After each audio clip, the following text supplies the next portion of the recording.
Hello दोस्तों, स्वागत है आप सभी का आपके अपने इस YouTube channel champion Bharatvarsh academy पे। दोस्तों, आज की इस क्लास में हम लोग जो है केमिस्ट्री का आपका जो है साइंस का पार्ट ही है केमिस्ट्री के चैप्टर 1 को शुरू करने वाले हैं, जिसका नाम है आपका रासायनिक अभिक्रिया और समीकरण। इस चैप्टर को शुरू करने वाले हैं। ये हमारा जो है लेक्चर नंबर 1 होने वाला है, क्लास नंबर 1 होने वाला है। तो वीडियो को शुरू से लेकर के लास्ट तक जरूर से देखिएगा। इनमें हम सारी चीजें के ऊपर चर्चा करेंगे, जैसे रासायनिक अभिक्रिया क्या होती है, रासायनिक अभिक्रिया किस तरह से होती है, ठीक है, क्या क्या हो सकता है, ठीक है, इन सारी चीजों पे चर्चा करेंगे। बिल्कुल बेसिक लेवल से चलेंगे, बिल्कुल जीरो से शून्य से शिखर तक जाएंगे, ठीक है। ये हमारा चैंपियन बैच के अंदर हो रहा है। अगर आपको नहीं पता है चैंपियन बैच आखिर ये है क्या, कैसे मिलेगा, तो उसके लिए हमने आपको जो है यूट्यूब पे वीडियो अपलोड कर दिया है। आप जाइए, सर्च करके देखिएगा जरूर, या डिस्क्रिप्शन बॉक्स में आपको लिंक मिल जाएगा, ठीक है। चलिए हम बढ़ते हैं आगे आगे बढ़ते हैं जी। सबसे पहले हम लोग जानते हैं परिवर्तन। आखिर ये परिवर्तन, ये जो हमारे आसपास जो है चेंज जो होता है, कुछ भी देखते हैं, वो परिवर्तन, बहुत सारे परिवर्तन होते हैं। जैसे हमने क्या किया, यहाँ पे इस पेंसिल को लिया और तोड़ दिया, ये भी एक प्रकार का परिवर्तन है। अब क्या किया, मान लीजिए कि हम एक माचिस की तीली लिए, किसी चीज में आग लगा दिए, ये भी हमारा परिवर्तन है, ये भी परिवर्तन है, ठीक है। तो अब देखिए, यहाँ पे हमने दो चीज का एग्जाम्पल लिया, इस कलम के टूटने का। दूसरा हमने मान लीजिए कि क्या चीज, पेपर या कोई भी चीज को जलाने का। दो तरह का एग्जाम्पल लिया। अब देखिए, दो तरह का एग्जाम्पल, लेकिन दोनों अलग अलग है। यानी कि परिवर्तन देखने को मिला, दो तरह के परिवर्तन हो सकते हैं। समझिएगा किस तरह से क्या चीज हो रही है। एक परिवर्तन आपका हो सकता है भौतिक परिवर्तन, दूसरा हो सकता है रासायनिक परिवर्तन। देखिएगा, हमने दो एग्जाम्पल दिया। पहले हमने बोला कि इस पेंसिल को अगर तोड़ते हैं, इस पेंसिल को तोड़ेंगे, तो ये हमारा होगा भौतिक परिवर्तन। यानी कि इस पेंसिल को तोड़ने के बाद इसकी आकृति बदली, ये जो है पूरा इसका जो है जिस चीज से बना हुआ है वो नहीं बदला है, तो इसको कहेंगे भौतिक परिवर्तन। लेकिन अब हमने क्या किया, माचिस लिया और क्या किया, जो आपका पेपर था, जैसे पेपर को हमने जला दिया। जैसे जलाएंगे तो वहां पे जो होगा वो रासायनिक परिवर्तन होगा, क्योंकि वहां पे जो पेपर था, पेपर जल करके क्या बन गया, राख बन गया। जब ऐसा सिचुएशन आएगा तो उसे हम लोग कहेंगे ये रासायनिक परिवर्तन हुआ है। ध्यान से देखिएगा। जैसे हमारे पास एग्जाम्पल में भौतिक परिवर्तन की एग्जाम्पल है, जैसे बर्फ। हम क्या करते हैं, जल यानी कि पानी से हम क्या करते हैं, 0 डिग्री सेल्सियस पे लेकर के जाते हैं, तो हमारा क्या बन जाता है जी, वो हमारा बर्फ बन जाता है। जब 0 डिग्री सेल्सियस से थोड़ा सा जो तापमान बढ़ता है, तो वो दोबारा से पानी बन जाता है, फिर जल बन जाता है, ठीक है। यहाँ पे हमें देखने को मिला, पहले तो जल हमारा द्रव था, लेकिन जैसे ही उसको 0 डिग्री पर लेकर गए, वो ठोस बन गया, यानी कि बर्फ बन गया। लेकिन जैसे 0 डिग्री से फिर दोबारा से थोड़ा सा तापमान उसका बढ़ा, फिर धीरे धीरे वो हमारा पानी बन गया। यहाँ पे एक चीजें देखने को मिली कि बर्फ से पानी, पानी से बर्फ, पानी से बर्फ, बर्फ से पानी, ऐसे जो है बार बार हो सकता है। यानी कि जब भी आपका भौतिक परिवर्तन होगा, उसमें क्या होगा, ये चैन जो है दोबारा से कोई नया पदार्थ नहीं बनाएगा, लेकिन उस पदार्थ से दोबारा से हम वहां पे अवस्था में आ सकते हैं। उसकी आकृति वगैरह में चेंज होगी, उसकी संरचना वगैरह में चेंज होगी, दूसरा चीज में कोई चेंज नहीं होगा। लेकिन उसी तरह से आप बात करते हैं रासायनिक परिवर्तन के बारे में, तो रासायनिक परिवर्तन में क्या होता है, नया पदार्थ बन जाता है। जैसे हमने क्या कहा आपसे, अगर हम जो है पेपर लेते हैं, पेपर को जला देते हैं, तो वहां से देखिए आपको पेपर नहीं मिलेगा, जलाने के बाद पेपर नहीं मिलेगा, वहां से मिलेगा पेपर का राख, जो कि आप उसे दोबारा से पेपर नहीं बना सकते हैं। पेपर की राख से दोबारा से पेपर नहीं बना सकते, तो जब हम उसे दोबारा से प्राप्त नहीं कर सके, तो उसे कहते हैं हम लोग रासायनिक परिवर्तन। जब उसे प्राप्त कर सकते हैं, तब हम उसे कहते हैं भौतिक परिवर्तन। जब किसी वस्तु के जो है, किसी पदार्थ के जो है अवस्था वगैरह में चेंज होता है, यानी कि कोई जैसे द्रव से क्या था, ठोस बन गया, ठोस से क्या था, द्रव बन गया। तो इस तरह के जो चेंजेस होते हैं, वो हमारे जो है भौतिक परिवर्तन के अंदर में होते हैं। और जो हमारे नया पदार्थ जो बनता है, वो हमारा रासायनिक परिवर्तन के अंदर आता है। जैसे देखिएगा ध्यान से, जिस परिवर्तन में केवल पदार्थ की जो है भौतिक अवस्था बदलती है, भौतिक रूप में परिवर्तन आता है, बदलता है, परंतु उसकी जो है रासायनिक संरचना नहीं बदलती है। यानी कि उसकी जो नया बनावट कोई नहीं होती है, कुछ भी नया नहीं होता है। यानी कि दोबारा से उसको प्राप्त कर सकते हैं, जिसे प्राप्त कर सकते हैं दोबारा से, वो हमारा होता है भौतिक परिवर्तन। और जिसे हम लोग दोबारा से, जैसे क्या किए, ये लकड़ी दिख रहा है, लकड़ी को आग लगा दिए, आग लगा करके लकड़ी जल गया, यहाँ से क्या मिला जी, राख मिला। अब बतलाइए, इस राख से दोबारा से हम लकड़ी बना सकते हैं, नहीं बना सकते। तो ये जो परिवर्तन है, ये हमारा रासायनिक परिवर्तन है। अब समझिएगा, जिस परिवर्तन परिवर्तन में पदार्थ की रासायनिक संरचना बदल जाती है। यहाँ पे रासायनिक संरचना देखिए, यहाँ पे जो है आपका लकड़ी था, लकड़ी से क्या बन गया, राख बन गया। यहाँ पे डायरेक्ट आपको जो है पदार्थ ही बदल गया। यह कह रहा है कि और एक या अधिक नए पदार्थ का निर्माण होता है। एक पदार्थ बन सकता है या उससे अधिक पदार्थ बन सकता है। जैसे क्या है देखिएगा, इसको जलाए, जब लकड़ी को जलाए तो हमें राख मिला, पहला। दूसरा, जब जलाए तो वहां पे कार्बन डाइऑक्साइड मिला। कार्बन डाइऑक्साइड जो वातावरण में हमारे घुल मिल गया, यानी कि बाहर जो है गैस निकल गया। यानी कि हमने समझा यहाँ पे दो चीजें हमको मिल रही है। अब यहाँ तक आप लोगों को समझ में आ गया होगा कि हम भौतिक परिवर्तन किसको कहते हैं, रासायनिक परिवर्तन किसे कहते हैं। अब चलते हैं, हम लोग आगे बढ़ते हैं जी, आगे बढ़ते हैं, आगे देखिएगा। अब देखते हैं आगे जो है ये भौतिक परिवर्तन, रासायनिक परिवर्तन अभी हम बोले हैं, उसको भी समझते हैं दोबारा से। अब इसमें देखिए क्या लिखा हुआ है, कह रहा है भौतिक परिवर्तन। भौतिक परिवर्तन में जो है, अभी आप लोगों को दिख रहा है जी, चलिए रेड कर लेते हैं। कह रहा है कि भाई मेरे, आप येलो रहिए, आपको हम करेंगे रेड। चलिए, आपसे कह रहा है कि पदार्थ की जो भौतिक गुणों में परिवर्तन होता है, जैसे आकार बदल जाएगा, आकृति बदल जाएगी और अवस्था बदल जाएगा। जैसे क्या था जी, बर्फ आपका ठोस था लेकिन द्रव बन गया, फिर द्रव से हम लोग उसके ठोस में, यहाँ पे क्या हुआ, अवस्था चेंज हुआ। जैसे हम लोग कागज को फाड़ दे तो यहाँ पे आकृति उसकी बदली है, वो पदार्थ नहीं बदला। यानी कि ये जो होता है हमारा रासायनिक सॉरी भौतिक परिवर्तन होता है। दूसरा, रासायनिक परिवर्तन में देखिएगा क्या देखने को मिलता है, पदार्थ की जो है भौतिक अवस्था, भौतिक अवस्था यानी कि वो ठोस द्रव गैस में तो जाएगा जाएगा, लेकिन उसके साथ जो है रासायनिक गुणों में भी परिवर्तन भी देखने को मिलता है। यानी कि उसका गुण जो होता है वो बदल जाता है, बिल्कुल भिन्न हो जाता है पहले वाले पदार्थ से। तब वो समझिएगा वो किस प्रकार की परिवर्तन है, तो वो आपका रासायनिक परिवर्तन है। अब समझिए, आगे देखते हैं।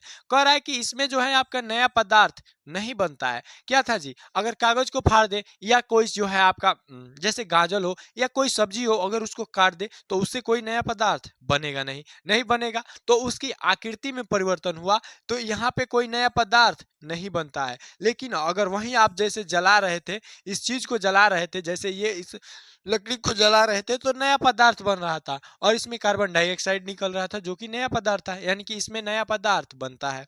अब देखिए, इसका मतलब अब कह रहा है कि तीसरा आपका जो है, कह रहा है कि सामान्यतः उत्क्रमणीय होता है। जो आपका ये होता है ना भौतिक परिवर्तन, उत्क्रमणीय होता है। उत्क्रमणीय का मतलब क्या हुआ, देखिए ये हमारा जल था, जल था, इससे क्या किए हम, दोबारा से क्या किए, बर्फ बना लिए। फिर इस बर्फ से क्या करेंगे हम लोग, दोबारा से जल बना देंगे। तो जब ये प्रोसेस हम बार बार कर सकते हैं ना, तो इसको कहते हैं उत्क्रमणीय। क्या कहते हैं, उत्क्रमणीय, उत्क्रम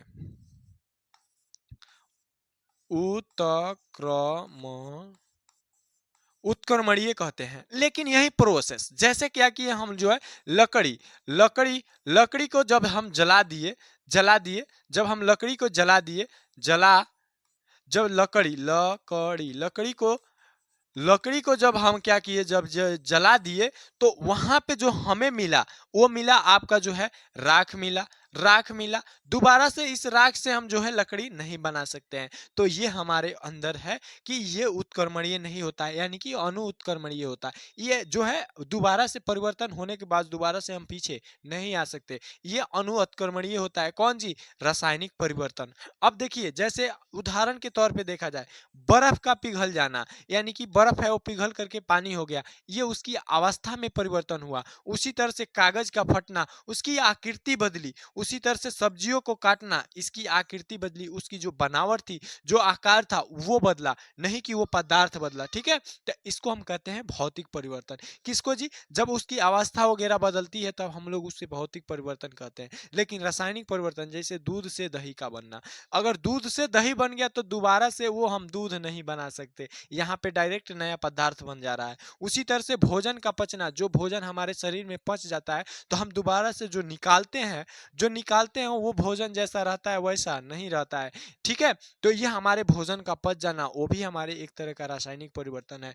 अब देखिए, अंगूर का किण्वन, यानी कि जो अंगूर, जैसे आप सुने होंगे शराब बनाया जाता है, तो बहुत सारे फ्रूट फल वगैरह को जो क्या किया जाता है जी, सड़ा करके बनाया जाता है। तो वही किण्वन है, किसी चीज को सड़ा देना, किसी चीज को सड़ा देना, वो हमारा क्या है, किण्वन है। अब देखिए, किण्वन का मतलब हुआ कि हम किसी चीज को सड़ा दिया, अब उससे दोबारा वही चीज बना सकते हैं, नहीं बना सकते। यानी कि समझिएगा, रासायनिक परिवर्तन में क्या होता है, नया पदार्थ बन जाता है, दोबारा हम उस पदार्थ को, जब पहले वाला पदार्थ था उसे प्राप्त नहीं कर सकते। लेकिन रासायनिक परिवर्तन में नहीं कर सकते हैं, लेकिन भौतिक परिवर्तन में क्या होता है कि उस पदार्थ को हम दोबारा से प्राप्त कर सकते हैं, उसकी आकृति बदलती है या अवस्था बदलता है।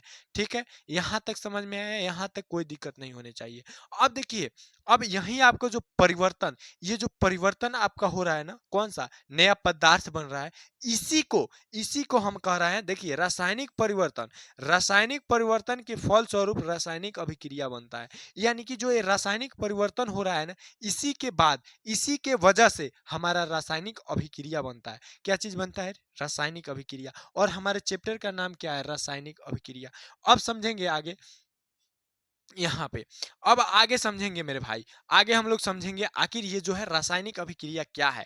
उसी समय से आप रासायनिक अभिक्रिया, रासायनिक समीकरण, रासायनिक परिवर्तन पढ़ा रहे हैं, लेकिन आखिर ये रासायनिक अभिक्रिया क्या होती है, इसको तो बतलाइए आप, पहले इसको बतलाइए। देखिए, रासायनिक अभिक्रिया किसको कहते हैं, रासायनिक अभिक्रिया यानी कि केमिकल रिएक्शन, ठीक है, इंग्लिश में उसको कहते हैं। जब कोई पदार्थ अकेले, ध्यान से सुनिएगा, जब कोई पदार्थ अकेले यानी कि स्वयं से अभिक्रिया करके, जब कोई पदार्थ अकेले किसी अन्य पदार्थ से क्रिया कर भिन्न गुण वाले भिन्न गुण वाले नए पदार्थ का निर्माण करते हैं, इस प्रक्रिया को रासायनिक अभिक्रिया कहते हैं। यानी कि देखिए, कोई पदार्थ है, जैसे कोई पदार्थ है, वो क्या किया, आपस में यानी कि खुद से अभिक्रिया करके नया पदार्थ बना लिया, तब भी हमारा रासायनिक अभिक्रिया है। या कोई पदार्थ है, दूसरे चीज से मिल करके नया पदार्थ बना लिया, वो भी हमारा रासायनिक अभिक्रिया है। एग्जाम्पल के तौर पे देखिएगा ध्यान से, यहाँ पे क्या है, ये है हमारा हाइड्रोजन, ये क्या है जी, हाइड्रोजन। हाइड्रोजन आपका क्या है जी, गैस है। अब गैस है, उसी तरह से ये हमारा जो है, ये आपका क्या है जी, क्लोरीन। क्लोरीन गैस है, ये हमारा क्या चीज है जी, क्लोरीन, ये हमारा गैस है, क्लोरीन गैस है। जब इन दोनों की अभिक्रिया कराएंगे तो हमारा बनेगा HCl, जो कि होता है हाइड्रो क्लोरिक हाइड्रोक्लोरिक अम्ल। देखिएगा मेरे भाई, ध्यान से जो है, आप नाम को ध्यान में रखिएगा, ये हमारा हाइड्रोक्लोरिक अम्ल है, जो कि स्वाद में क्या होता है जी, खट्टा होता है, खट्टा होता है, अम्ल स्वाद में खट्टा होता है। इसको जो हम आगे ले चैप्टर में पढ़ेंगे, ध्यान दीजिएगा। अब देखिए, ये क्या हुआ कि हमने क्या किया, हाइड्रोजन गैस और क्लोरीन गैस को मिलाया, तो हमारा बना HCl बना, जो कि हमारा क्या है, हाइड्रोक्लोरिक अम्ल है। यानी कि दो पदार्थ को मिला देने से, दोनों क्या थी जी, दोनों गैसें थी, लेकिन जब बनाए तो हमारा HCl एक नया पदार्थ बना, इसका गुण बिल्कुल अलग है, ये गैस से बिल्कुल गुण इसका अलग है। अब दोबारा से हम इसे नहीं प्राप्त कर सकते, ये हमारा हुआ रासायनिक परिवर्तन, रासायनिक अभिक्रिया। ये हमारा रासायनिक परिवर्तन हुआ, जिसकी वजह से बनी हमारी रासायनिक अभिक्रिया। ठीक है, यहां तक समझ में आया। अब देखिए, जो रासायनिक अभिक्रिया आपको ये देखने को मिल रहा है ना, ये जो रासायनिक अभिक्रिया में जैसे क्या है, देखिएगा, ये रासायनिक अभिक्रिया में ये पदार्थ जो दिख रहे हैं, ये रासायनिक अभिक्रिया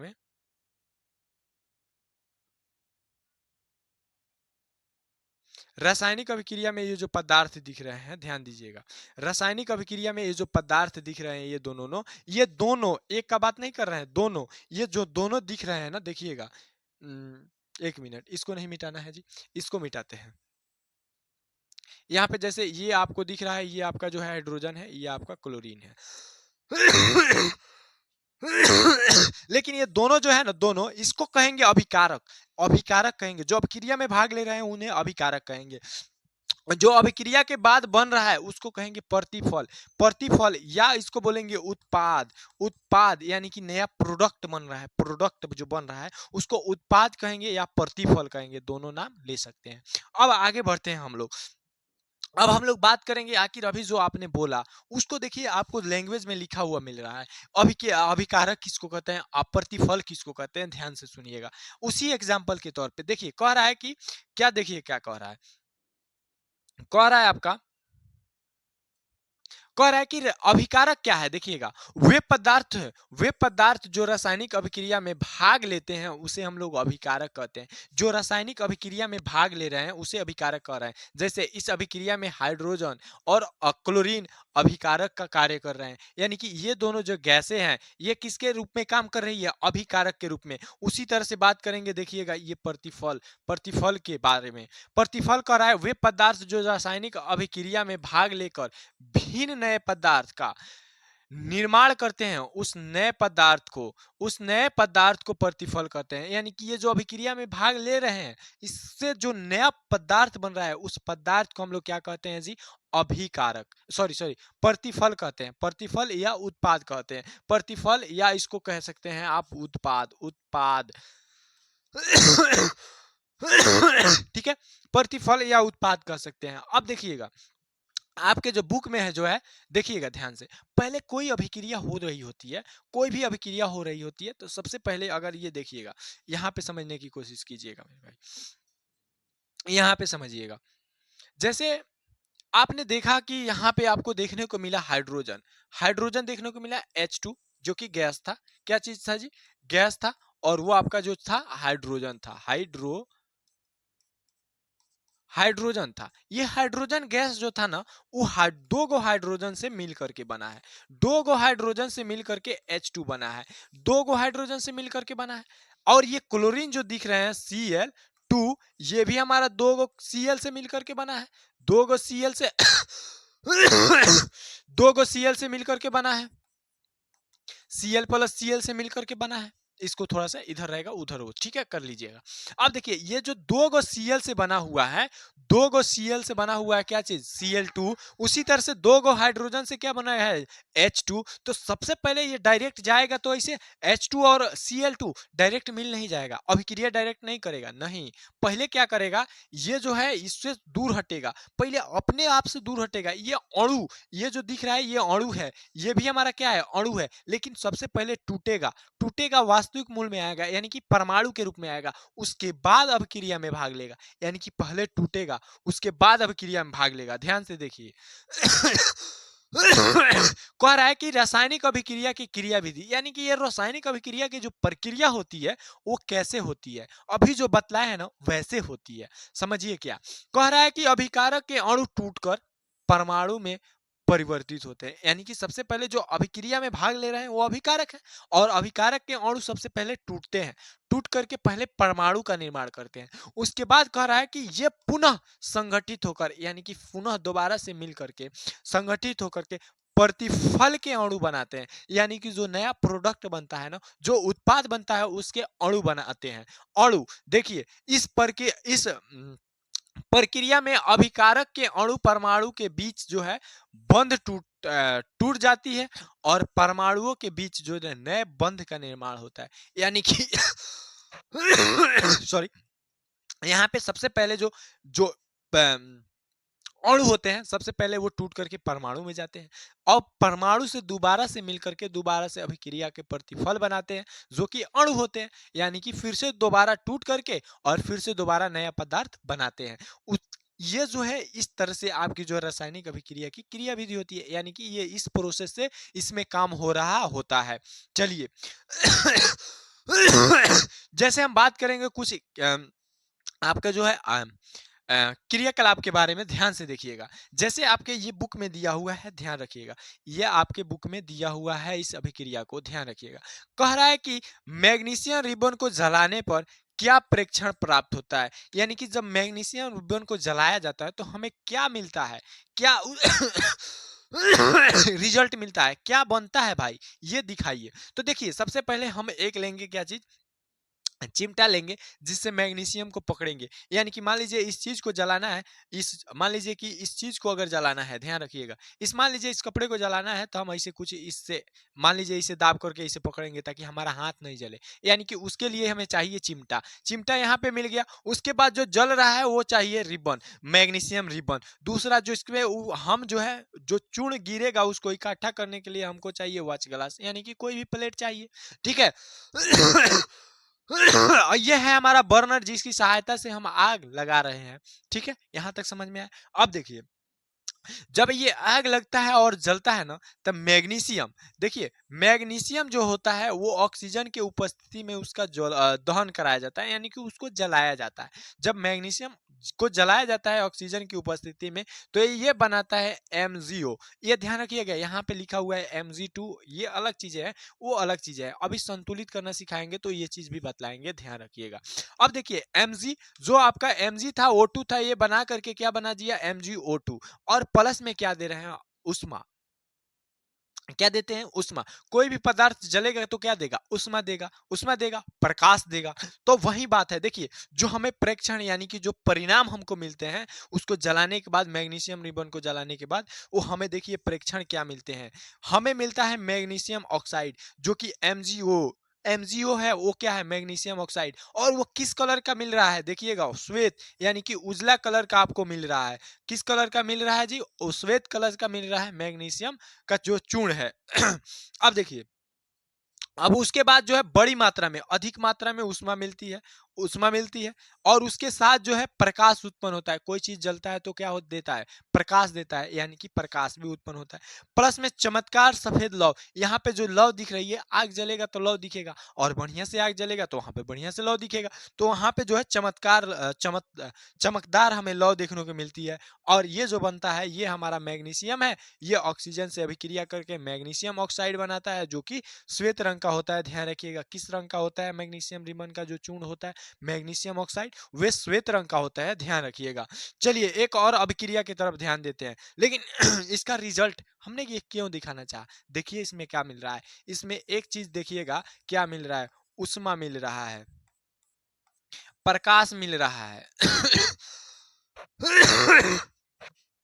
प्लस में आपको जो है इसका रंग मिल जा रहा है, रंग अलग मिल रहा है, यानी कि श्वेत रंग का चूर्ण मिल रहा है। अब देखिए आगे बढ़ते हैं, दूसरा में पकड़ते हैं। देखिएगा, दूसरा क्रियाकलाप आपके बुक में इसको भी दिया है, कह रहा है कि लेड, लेड यानी कि पीबी, पीबी मतलब शीशा, पीबी, पीबी मतलब शीशा, पीबी लेड नाइट्रेट यानी कि PbNO3 का होल ट्वाइस, PbNO3 का होल ट्वाइस किसको कहते हैं?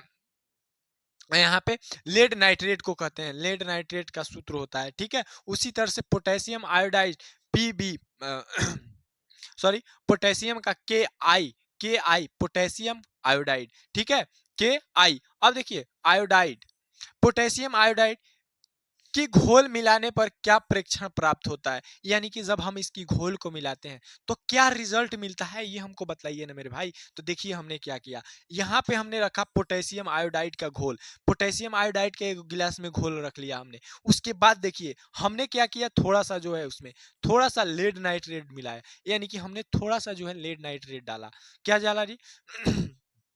लेड नाइट्रेट डाला, ठीक है। अब जैसे लेड नाइट्रेट थोड़ा सा डाला तो विलयन का रंग पीला हो गया, और पीला कलर में ठोस पदार्थ देने लगा। जिसको ठोस पदार्थ जब देता है ना, तो उसको कहते हैं अवक्षेप। क्या कहते हैं? उसको अवक्षेप कहते हैं। अब देखिएगा, अवक्षेप यानी कि जैसे थोड़ा सा डाले तो थोड़ा अवक्षेप बना, उसी तरह से आपका जो है,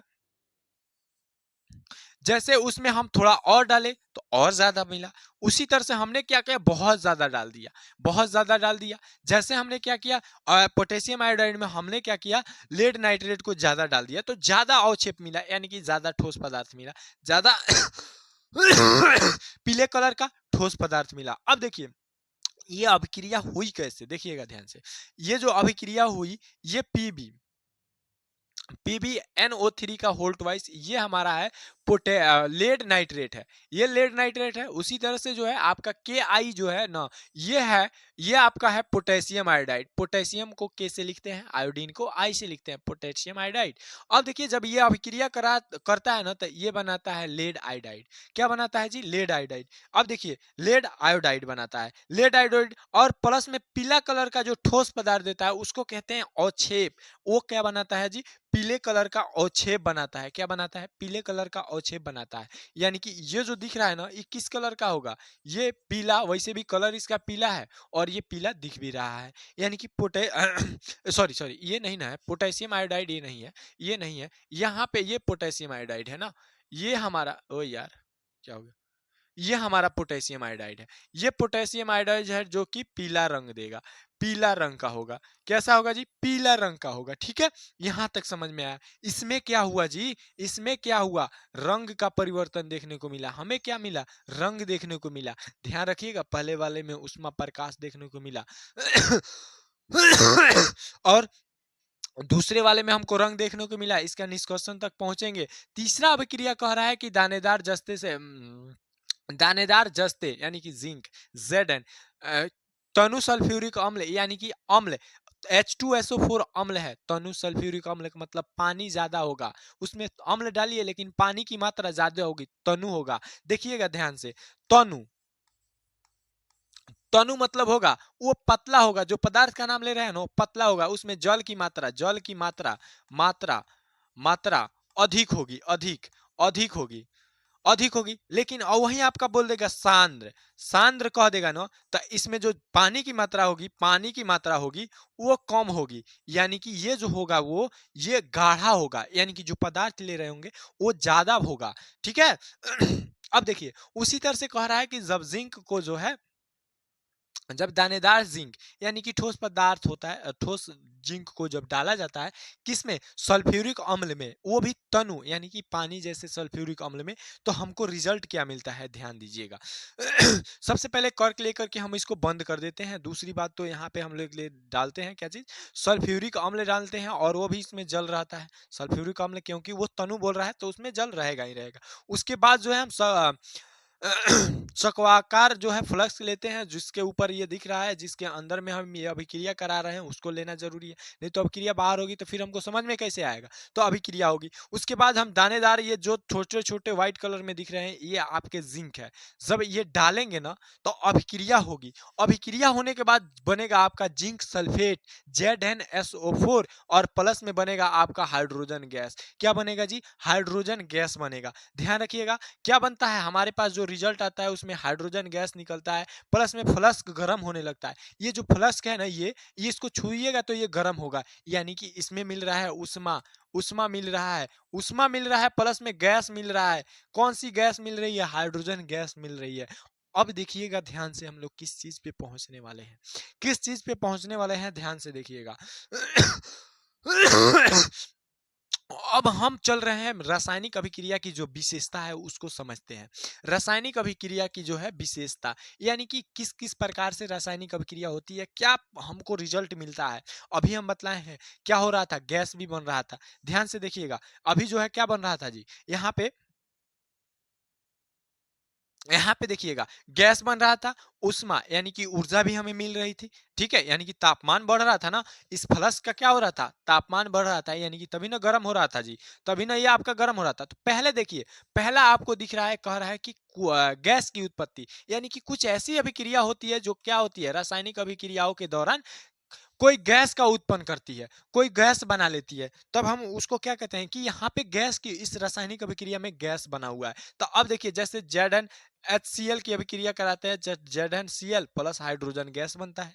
ध्यान दीजिए उसके बाद कह रहा है अवक्षेप का बनना, अवक्षेप मतलब वही ठोस पदार्थ जो बनता था। देखिए अवक्षेप एक ठोस पदार्थ है, ये भी कह रहा है, ये लिखा लिखाया हुआ है, जो हम अभी समझाए हैं उससे ये है लिखा लिखाया आपके सामने हुआ, ठीक है। अब देखिए कह रहा है कि अवक्षेप का अवक्षेप एक ठोस पदार्थ है, जब कोई पदार्थ रासायनिक अभिक्रिया के दौरान विलयन से अलग हो जाता है तो अवक्षेप कहलाता है, यानी कि जब वो ठोस पदार्थ बन जाता है तो ठोस पदार्थ आसानी से निकाल सकते हैं विलयन से, तो विलयन से अलग हो जाता है तो उसको क्या कहते हैं, अवक्षेप कहते हैं। जैसे सोडियम क्लोराइड की अभिक्रिया AgNO3 से करवा दिए तो ये बनाया आपका NaNO3 और AgCl बनाया, ठीक है। ये आपका देखिए अवक्षेप, यहाँ पे देखिए गैस को इस तरह से दिखा रहे हैं, अवक्षेप को नीचे तरह, यानी कि नीचे बैठ जाएगा, ठोस पदार्थ होगा तो क्या होगा, नीचे बैठ जाएगा। लेकिन ये पदार्थ गैस होगा तो क्या होगा, उड़ जाएगा, गैस होगा तो क्या होगा, उड़ जाएगा। अब चलिए आगे बढ़ते हैं हम लोग। आगे आपका दिया हुआ है तीसरा, कह रहा है रंग में परिवर्तन, रंग भी बदल जा रहा था। क्या हुआ था जी, वहां पे क्या हुआ था, रंग बदल गया था। देखिएगा ध्यान से यहाँ पे क्या हुआ था जी, ये जो हमारा पोटेशियम आयोडाइड बना था ना, इसमें क्या हुआ, रंग बदल गया था, रंग बदल गया था, कोई कलर नहीं था, लेकिन क्या हुआ लास्ट में आपका कलर आ गया। चलिए आगे देखते हैं, कह रहा है कि कुछ ऐसे पदार्थ, ऐसे पदार्थ है जो रासायनिक अभिक्रिया के दौरान रंग परिवर्तन दे देती है, यानी कि रंग में परिवर्तन कर देती है। जैसे पोटेशियम परमैंगनेट, पोटेशियम परमैंगनेट की विलयन में का रंग की सॉरी विलयन बैगनी रंग की होती है। पोटेशियम परमैंगनेट की विलयन कैसी होती है जी, वो जो है आपकी बैगनी रंग की होती है, लेकिन उसमें नींबू का रस डाला जाता है तो धीरे धीरे समाप्त हो जाता है क्या चीज, उसका रंग, जो आपकी बैगनी कलर का रंग होता है धीरे धीरे समाप्त हो जाता है, यानी कि वो अम्ल से अभिक्रिया कर लेती है। अब देखिए तो अब चौथा कह रहा है ताप में परिवर्तन। क्या यहाँ पे देखें हम, अभी अब देखें क्या हुआ था जी, यहाँ पे आपका जो है फ्लश के क्या हो जा रहा था, गर्म हो जा रहा था, यानी कि तापमान में परिवर्तन देखने को मिला। वही बात ये भी बोल रहा है कि हमें कभी कभी ऐसा होता है कि देखते हैं कि तापमान में परिवर्तन हो जाता है। जैसे कुछ ऐसे कार्बनिक यौगिक है जिनके रासायनिक अभिक्रिया के फल स्वरूप ताप में परिवर्तन हो जाता है। अब देखिए कुछ ऐसी जो है कार्बनिक यौगिक है कह रहा है जिसके वजह से हमारे पास जो है ताप में परिवर्तन हो जाता है। लेकिन ताप में भी परिवर्तन दो तरह से होता है, ध्यान रखिएगा।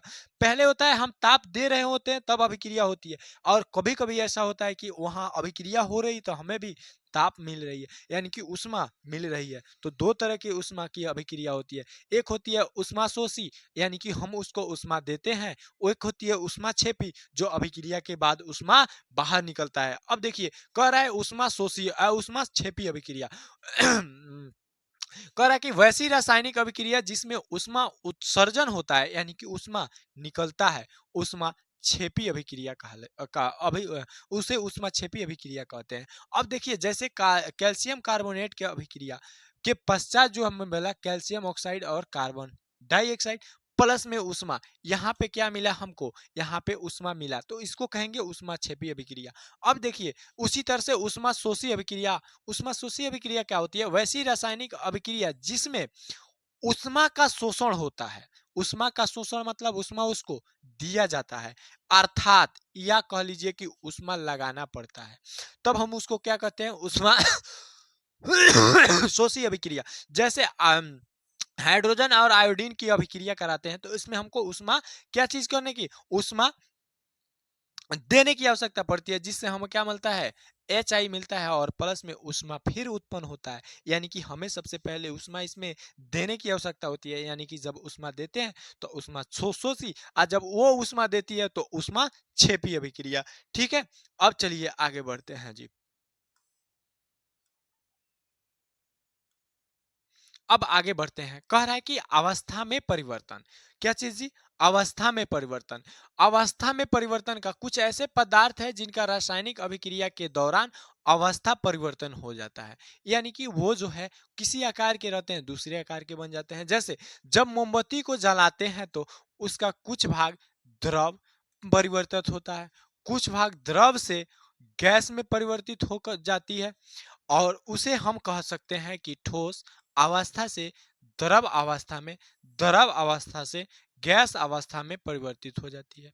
यानी कि देखिए जो ये आपका जो है मोमबत्ती होता है, मोमबत्ती होता है, ये तो पूरा ठोस होता है। अब यहां से जो मोम गिरता है, जो मोम गिरता है वो हमारा द्रव होकर के गिरता है, और जो ये मोमबत्ती जो ये रस्सी जलता है यह हमारा कार्बन डाइऑक्साइड यानी कि गैस देता है। यानी कि तीनों क्रिया यहाँ पे हो रही है, तीनों क्रिया हो रही है, यहाँ पे क्या हो रही है, तीनों क्रिया हो रही है। ठीक है, यहाँ पे जो है तीनों क्रिया हो रही है। यहाँ पे आज हम लोगों ने सीखा, ध्यान दीजिएगा मेरे भाई, आज हम लोगों ने ये चीजें सीखा। लेक्चर पहले क्लास को हम यहीं पे एंड करेंगे। लेक्चर एक में हमने सीखा रासायनिक अभिक्रिया क्या होती है, किस तरह से रासायनिक अभिक्रिया होती है, क्या क्या विशेषताएं होती है इसकी, क्या परिवर्तन, किस तरह के परिवर्तन होते हैं, इन सारी चीजों के बारे में हमने आज डिस्कशन किया। आप जो है कमेंट बॉक्स में, आपको ये काम है कि कमेंट बॉक्स में कमेंट करके बताइएगा ये लेक्चर आपको कैसा लगा। उसके बाद हम लोग जो है मिलते हैं फिर एक नए वीडियो में, तब तक के लिए आप अपने पढ़ाई को बेहतर करते रहिए। अगली वीडियो में फिर मिलते हैं, तब तक के लिए जय हिंद।